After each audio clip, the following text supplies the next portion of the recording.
విదేశాల్లో చదవాలనుకుంటున్నారా? అయితే విదేశ్ కన్సల్ట్ ని సంప్రదించండి.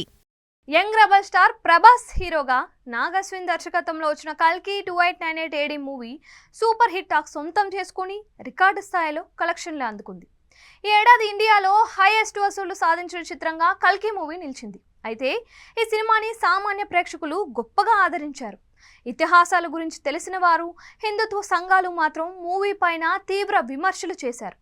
సినిమాటిక్ లిబర్టీ తీసుకొని మహాభారతంలో లేని అంశాలు కల్పించి చూపించారు అనే కామెంట్స్ వచ్చాయి. ముఖ్యంగా కర్ణుడి క్యారెక్టర్ని హీరోగా రిప్రజెంట్ చేయడంపై సర్వత్రా విమర్శలు వ్యక్తమయ్యాయి. మహాభారతంలో అర్జునుడి కంటే కర్ణుడు మహావీరుడిగా ప్రజెంట్ చేశారు. కృష్ణుడి క్యారెక్టర్తో కూడా కర్ణుడి గొప్పతనం గురించి డైలాగులు చెప్పించారు. అలాగే అశ్వత్థామని కాపాడటానికి కర్ణుడు జన్మించినట్లు మూవీ క్లైమాక్స్లో చిత్రీకరించారు. దీనిపై చాలా అభ్యంతరాలు వ్యక్తమయ్యాయి. భవిష్య పురాణం కల్కి పురాణంలో కర్ణుడి గురించి ప్రస్తావన లేకపోయినా సినిమాటిక్ లిబర్టీ తీసుకొని చెప్పడంపై విమర్శలు వచ్చాయి. తాజాగా ప్రముఖ ప్రవచనకర్త గరికపాటి కల్కి సినిమాపై తీవ్ర విమర్శలు చేశారు.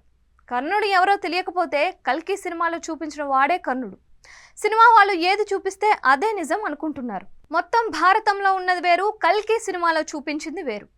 అశ్వత్థామ కర్ణుడు అర్జెంటుగా హీరోలో అయిపోయారు. అర్జునుడు కృష్ణుడు విలన్లో అయిపోయారు. ఎలా అయిపోయారో మాకు అర్థం కావట్లేదు. భారతం మొత్తం చదివితే అసలు కథ ఏంటి అనేది అర్థమవుతోంది. కురుక్షేత్ర యుద్ధంలో కర్ణుడిని అశ్వత్థామ కాపాడాడు. అశ్వత్థామని కర్ణుడు ఒక్కసారి కూడా కాపాడలేదు, అవసరం కూడా లేదు. ఎందుకంటే అశ్వత్థామ మహావీరుడు. సినిమాలో ఆచార్యపుత్ర ఆలస్యమైందా అనే డైలాగ్ పెట్టారు. అది ఎలా వచ్చిందో అర్థం కాదు. ఏది కావాలంటే అది పెట్టేయడమే.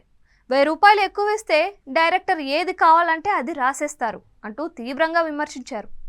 కల్కి కథలోని క్యారెక్టరైజేషన్స్పై హిందుత్వ సంఘాలు విమర్శలు చేసినా అవి పెద్దగా జనాల్లోకి వెళ్ళలేదు. సినిమా రిలీజ్ సమయంలో వచ్చిన విమర్శలకి నాగ్ అశ్విన్ క్లారిటీ ఇచ్చే ప్రయత్నమూ చేయలేదు. అయితే గరికపాటి చేసిన విమర్శలకి డైరెక్టర్ నాగ్ అశ్విన్ ఏమైనా రియాక్ట్ అవుతారా అనేది ఇప్పుడు వేచి చూడాలి. విదేశాల్లో చదవాలనుకుంటున్నారా? అయితే విదేశ్ కన్సల్ట్ ని సంప్రదించండి.